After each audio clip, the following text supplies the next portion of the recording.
오늘 함께 보실 하나님의 말씀은 신약성경 빌립보서 2장입니다. 빌립보서 2장 12절로 16절 말씀.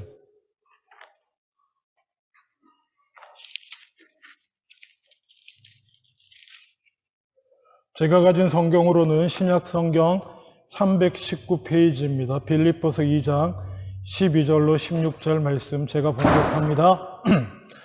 그러므로 나의 사랑하는 자들아, 너희가 나 있을 때뿐 아니라 더욱 지금 나 없을 때에도 항상 복종하여 두렵고 떨림으로 너희 구원을 이루라.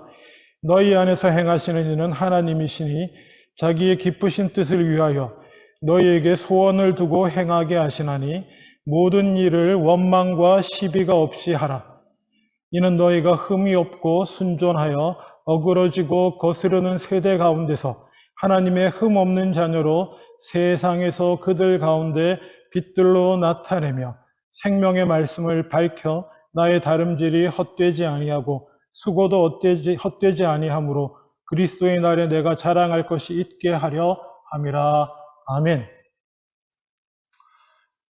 인생의 목적은 무엇일까요? 기억하시나요? 오래전에 제가 설교하면서 아리스토텔레스가 인생의 목적은 이거다라고 얘기했다고 얘기한 적이 있는데 기억나실지 모르겠습니다. 너무 오래돼가지고 다음에 써먹을 수 있겠네요. 기억을 못하시니. 아리스토텔레스는 인생의 목적을 행복이라고 했습니다. 여러분 어떻게 생각하세요? 인생의 목적이 행복입니까? 비슷한 것 같지 않습니까? 기쁨의 교회를 담임 목회하고 있고 목회 철학이 기쁨인 이 오영환 목사는 인생의 목적은 뭐라고 할 것 같습니까? 행복이라고 할 것 같지 않으세요?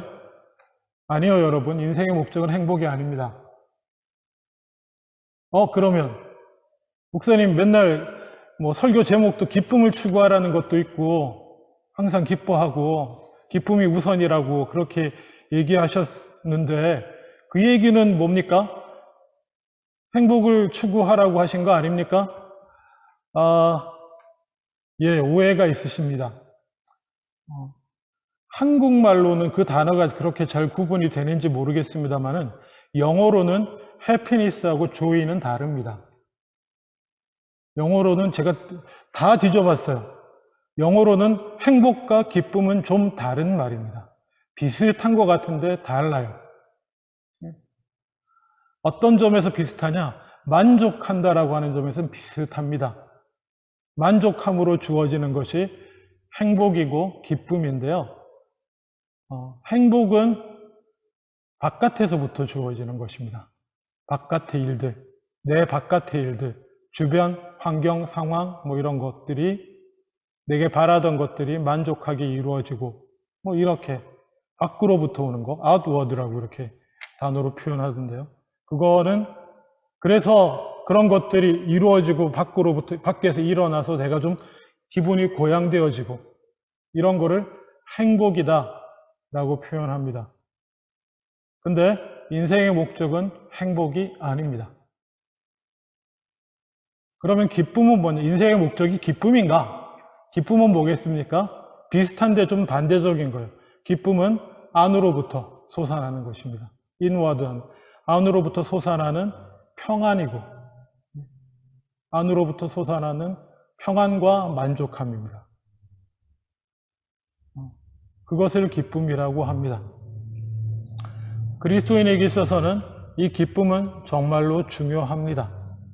그러면 인생의 목적은 기쁨을 추구하는 것인가? 맞기도 하고 틀리기도 합니다.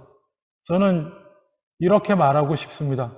인생의 목적은 구원을 이루어가는 기쁨을 추구하는 것입니다. 내 구원을 이루어가면서 그 구원을 이루어가는 기쁨을 누리는 것이 인생의 목적이다. 크게 말할 수도 있습니다. 하나님의 나라를 이루고 또 장로교식으로 전형적으로 표현하면 하나님께 영광 돌리는 것이 인생의 목적일 수 있습니다. 그걸 좀 더 구체적으로 말씀드린 거예요. 어떨 때 가장 하나님께 영광 돌릴 수 있겠습니까? 우리의 구원을 이루어가면서 오늘 본문에 나와 있는 것처럼 두렵고 떨림으로 순종함으로 우리의 구원을 이루어 가면서 막 거기서 온갖 죽을 상을 다 짓고 이거 천국 가니까 하는 거지 뭐 이런 천국 가야 되니까 이러는 거지 하면서 하나님 앞에서 오만상을 다 짓고 투덜투덜 하면서 그렇게 가는 게 아니고요. 구원이 그럴 수도 없겠지만 정상적으로 구원의 길을 가는 사람이라면 인생이 그렇게 될 수가 없어요. 그럴 수도 없겠지만은 진실로 주님과 동행하며 구원의 길을 가며 내 구원을 이루어 가면서 기쁨을 누리는 3. 그것이 우리 인생의 목적인 줄로 믿습니다. 자, 차근차근히 오늘 본문에 들어가 보기를 원합니다. 12절 그러므로 나의 사랑하는 자들아 너희가 나 있을 때뿐 아니라 더욱 지금 나 없을 때에도 항상 복종하여 두렵고 떨림으로 너희 구원을 이루라. 구원을 이룬다라고 하는 말은 참 이거 하나만으로 큰 주제가 될 수 있습니다만 오늘은 그냥 전체적인 것만 좀 묵상해 보기를 원합니다. 여러분 구원을 이룬다는 게 무엇인 것 같습니까? 구원은 믿음으로 그냥 얻는 거 아닙니까? 예, 맞습니다. 믿으면 예수를 믿는 그 순간 우리는 구원받은 사람이 됩니다. 믿으면 구원 얻습니다. 그 순간 구원 얻어요. 근데 믿고 바로 구원 얻고 그 다음에 세상을 떠나서 천국에 갑니까? 그렇지 않습니다. 그러면 고민될 게 하나도 없어요. 고민할 게 하나도 없습니다. 예수 믿었습니다. 구원받았습니다. 천국. 문제는 그렇지 않다는 거예요. 믿음으로 구원을 얻었는데 믿는 그 순간 우리 정말 구원을 얻었어요. 근데 그 믿음 그 순간부터 완전한 하나님 앞에 갈 때까지 우리는 이 땅에서 하나님께서 우리에게 허락하신 시간을 살아야 되는 것입니다. 사람마다 다르겠지만 10년, 20년, 30년, 40년, 50년, 60년, 70년 뭐 몇 년이든지 그 살아가는 믿음으로 구원 얻어서 그 믿음 가지고 그 기간을 살아가는 것은 구원을 이루어가는 과정이 되는 것입니다. 하나님께서 우리를 이 땅에 괜히 내버려 두십니까? 그런 거 아니잖아요. 구원받았으면 그냥 데리고 가시면 되는데 이 땅에 내버려 두신 이유가 뭐라고 그랬습니까? 우리로 예수를 닮아가도록 성숙하게 예수를 닮은 인격으로 성장시켜서 하나님 나라에 합당한 자가 될 수 있도록 하기 위해서 이 땅에서의 삶의 시간을 주시는 겁니다. 이거는 길고 복잡한 얘기입니다만은 하나님께서는 우리의 자유를 뺏지 않으시길 원합니다. 누누이 말씀드리지 않습니까? 하나님은 우리를 무슨 약물 투여하듯이 아니면 체면술 걸듯이 해서 우리의 의지와 이성과 우리의 인격을 무시하고 사람을 바꿔놓지 않습니다. 꼭 기억하세요. 그래서 이 땅에서의 기간이 있는 거예요. 이 땅에서 예수를 믿으며 믿음으로 고난을 거치며 연단되고 우리 안에 필요한 인격들을 성령의 열매들을 맺어가고 성숙시켜 가는 것이 우리가 이 땅에 살아가는 이유고요. 천국에 바로 안 가고 그리고 이 땅에 살아가는 동안 그 과정을 구원을 이루어 간다라고 표현하는 겁니다. 에베소서 4장에 나오는 것처럼 예수 그리스도의 장성한 분량에 이르도록 우리가 믿는 것과 아는 것을 하나 되게 만들어 가면서 그렇게 나아가는 거예요.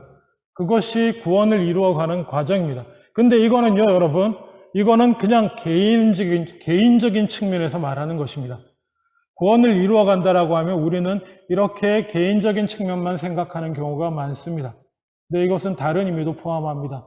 구원을 이루어가는 것은 공동체적이고 교회적인 의미도 포함합니다. 그리스도인은 홀로 존재할 수 없습니다. 홀로 자라고 성숙하고 영향력을 끼칠 수 없습니다. 천상천하 유아독존하는 인간이 어떻게 사랑을 배울 수가 있습니까? 어떻게 용서를 배우고 어떻게 인내를 배우고 인간은 함께 존재할 때에 사랑도 배우고 수고도 배우고 헌신도 배우고 인내도 배우고 하는 것입니다. 온 세상에 아무도 없고 나 혼자만 딱 있다고 생각해 보세요. 그곳에는 어떠한 고귀한 열매, 인격적인 성숙과 성장도 없습니다. 그것은 그냥 기계나 바위나 돌하고 다를 게 없습니다. 인간은 관계 속에서 존재하게 되어 있습니다. 우리가 하나님을, 이게 삼위일체의 신비이기도 한데요. 하나님이 천상천하 유아독존하지 않습니다. 하나님도 놀랍게도 성부, 성자, 성령, 삼위이면서 하나인 관계 속에서 사랑의 관계로 존재하십니다. 어쨌거나 구원은 개인적인 측면도 있지만 이것은 공동체적인 측면도 있고요. 내 구원을 이루어 간다라고 하는 것은 하나님의 나라를 이루어 간다라고 하는 의미와 연결되어 있는 것입니다. 그러니까 바울이 두렵고 떨림으로 너희 구원을 이루라고 하는 것은 1차적으로는 내가 예수 믿고 예수 안에서 믿음이 자라나고 성숙하고 성장해 가는 것과 더불어서 뭐예요? 공동체 안에서, 교회 안에서 서로 섬기고 사랑하고 부딪히는 가운데 다듬어지고 세워져 나가면서 세상 가운데 빛으로 소망으로 세워지고 누구나 이곳에 그 아름다운 나눔과 교제 가운데 누구나 들어와서 영향을 받고 변화되는 공동체를 세워나갈 뿐 아니라 그것을 통해서 세상에 하나님의 나라를 이루어 나가는 그것까지 포함한 것이 두렵고 떨림으로 너희 구원을 이루라는 말이 포함하고 있는 것입니다. 물론 나를 바꾸기 전에 세상부터 바꾸려고 하면 좀 곤란한 것을 많이 겪으실 거예요. 성경은 항상 동시적이면서도 사실은 제가 볼 때는 내가 먼저 변하는 것에 초점이 있습니다.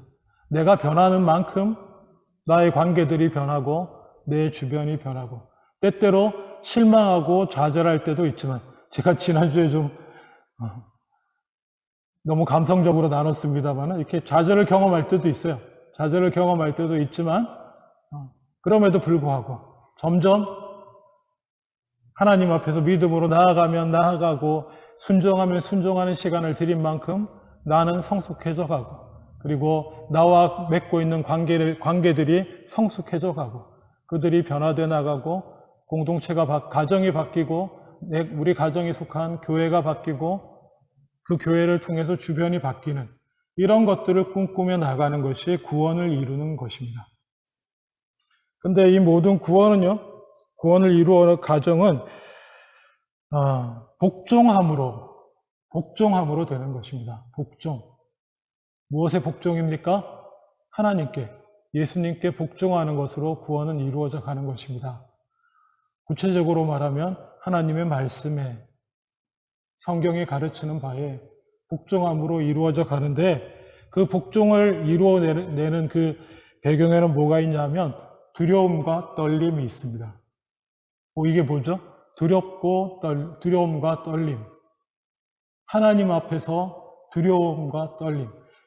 그냥 한자로 표현하면 하나님을 경외하는 마음. 그리고 이 두렵고 떨린다는 단어가 같은 단어인데 우리가 더욱 이해하기 쉽게 사용된 데가 어디냐면 마가복음 16장에 있습니다. 마가복음 16장 8절에 보면 여자들이 예수님의 무덤을 찾아가요. 무덤을 찾아갔는데 보니까 돌문이 열려져 있고 그 안에 천사인지 청년인지 나중에 천사로 밝혀지지만 여기 계시지 않고 다시 살아나셨다. 빛나는 가운데 그걸 목격하고 여자들이 몹시 놀라고 떨었다라고 되어 있습니다. 두렵고 떨린다는 단어, 바울이 지금 빌립보서에 쓰고 있는 단어가 거기서 가장 잘 나타납니다. 뭐냐면 하나님의 신성 앞에, 하나님의 거룩하심 앞에 그를 대면한 자들, 하나님을 대면한 자의 대표적인 그 고백이 뭡니까? 화로다 나여 죽게 되었도다. 이 죄인이 거룩하신 하나님을 대면하였으니 나는 살 길이 없구나. 그 두렵고 떨림이요. 거룩하신 하나님 앞에서 죄악 가운데 여전히 허덕이고 뒹굴며 사는 나를 보면서 두렵고 떨리는 것입니다. 그래서 어떡합니까? 믿음으로 예수님의 십자가를 의지하고 복종하는 거예요. 두렵고 떨림으로 복종하고 그래서 구원이 이루어져 가는 것입니다. 13절에 근데도 감사한 것은요 너희 안에서 행하시는 이는 하나님이시니 자기의 기쁘신 뜻을 위하여 너희에게 소원을 두고 행하게 하신다. 이 말씀이 가장 이 소원이란 단어 때문에 우리가 소원이란 단어 얼마나 좋아합니까? 인생이 가장 기쁠 때가 언제라고요? 소원 성취할 때라고 제가 지난주 말씀드렸죠. 소원이 이루어지는 것은 심지어 생명나무라고 표현할 정도로 인간은 소원이 이루어지는 것 정말 좋아합니다. 그래서 여기 성경에서 소원이란 단어만 나오면 잘못하면 살짝씩 왜곡될 수 있는데요. 하나님께서 소원을 두고 행하신다라고 하니까 내가 소원하는 것은 이게 하나님 주신 거야. 이렇게 생각한다고요. 여러분 오해를 하시 마시기 바랍니다. 내게 주어진 소원, 내가 바라고 꿈꾸 하나님은 소원을 두고 우리로 행하게 하시니 나 안에 지금 소원이 있으면 그건 하나님이 주신 거니까 내가 반드시 이루어야 돼. 조심스러워야 합니다. 여기서 소원을 두고 행하신다는 말은 그냥 원문 그대로 잘 번역을 하자면 하나님이 우리 안에서 어떤 역사하시는 것이 있다고 한다면 우리를 움직이시는 뭐가 있다고 한다면 아까 우리를 막 최면 걸듯이 바꾸시지는 않지만 우리를 움직이시려고 하는 뭔가 그것이 있다고 한다면 그것은 하나님이 기뻐하시는 뜻, 자기의 기쁘신 뜻이라고 하는 건 하나님이 기뻐하시는 뜻이에요.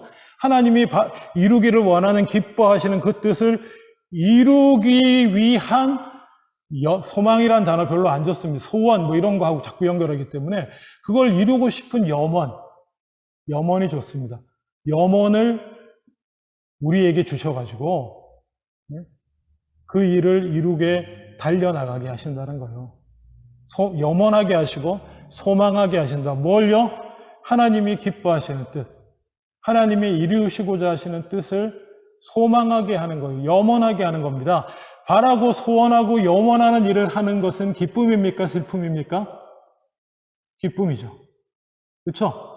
소망하는 일을, 소망을 꿈꾸고 바라는 일을 이루기 위해 달려가는 것은요, 기쁨입니다.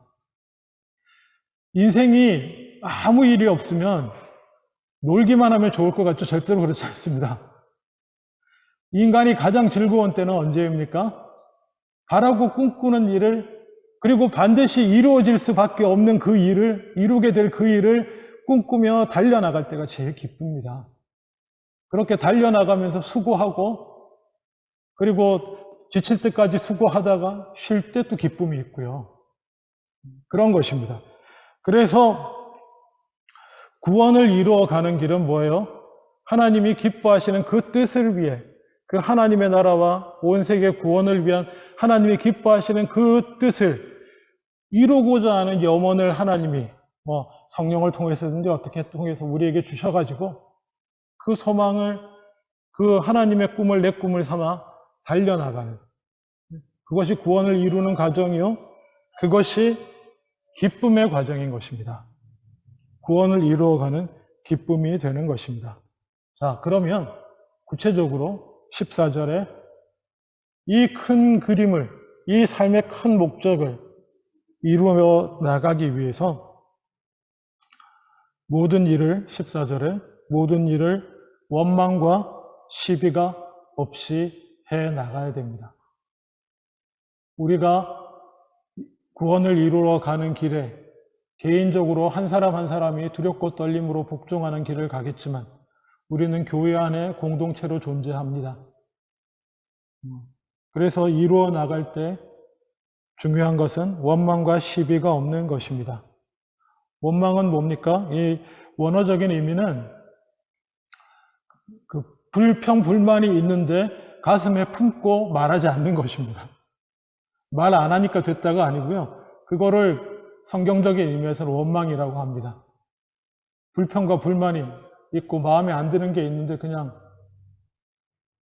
있는 거, 품고 있는 거 원망이고, 시비는 어떻게 생기는가 하면 불신에서 생깁니다. 어떤 신앙적인 시비는 어떤 불신에서부터 생깁니다. 이것이 하나님의 뜻인가 아닌가 서로 헷갈려하고 흔들려하면 시비가 생깁니다. 이게 맞느냐 저게 맞느냐. 그런 일이 없게 조심하며 진행하라는 것입니다. 왜냐? 15절에 너희가 흠이 없고 순전하여 어그러지고 거스르는 세대 가운데서 하나님의 흠 없는 자녀로 세상에서 그들 가운데 빛들로 나타내져야 되기 때문에 그렇습니다. 구원을 이루어가는 과정은 우리가 세상의 빛이 되는 과정입니다. 우리의 구원을 이루어가는 것은 세상 가운데 믿지 않는 어그러지고 거스르는 표현이 참 귀합니다. 거스르기 때문에 어그러졌습니다. 하나님의 말씀을 따르지 않고 자기 마음대로 자기 욕심대로 살아가면 인간이 망가집니다. 거스르면 망가집니다. 그 세상 전체가 어그러지고 거스르는 그 세대 가운데서 우리는 순종함으로 어그러지지 않고 아름답게 세워나가는 모습으로 빛나게 되기 위해서 원망과 시비 없이 모든 일을 해나가야 됩니다.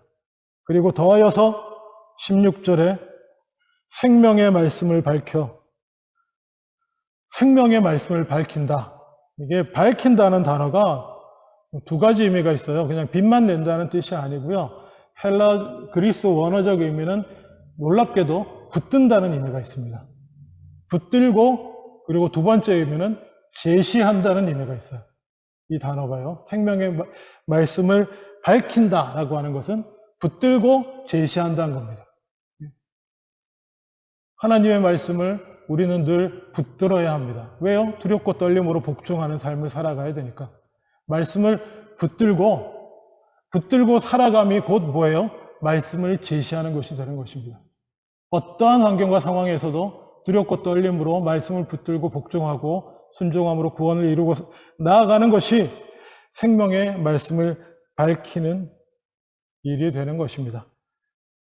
16절 후반부는 그것을 통해서 바울이 개인적인 소망을 밝히고 있습니다.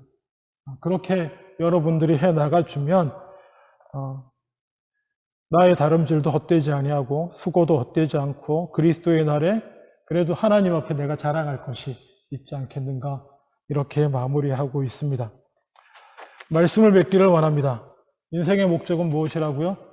구원을 이루어가는 기쁨이 인생의 구체적인 의미에서 인생의 목적입니다. 그리고 그렇게 나아갈 때에 하나님께 영광을 돌리게 됩니다. 이것을 이루고 저것을 이루고 뭐 큰 것을 남기고 그것도 하나님을 이루는 영광 돌리는 일이 될 수 있겠지만 본질적으로 좀 위험할 수 있습니다. 제가 누누이 마태복음 말씀드리면서 주여 주여 하는 자들, 주의 이름으로 귀신도 내쫓고 큰 일을 행했는데 예수님이 모른다고 하는 일을 당한 사람들 조심해야 됩니다. 구원을 이루어가는 과정 속에서 기쁨으로 우리의 구원을 이루어가고 하나님 나라를 이루어가는 과정 속에서 우리는 이것도 하고 저것도 하고 많은 것들을 할 수 있습니다. 그렇지만 내 마음대로 이것도 하고 저것도 하고 많은 것을 하는 것은 아닙니다.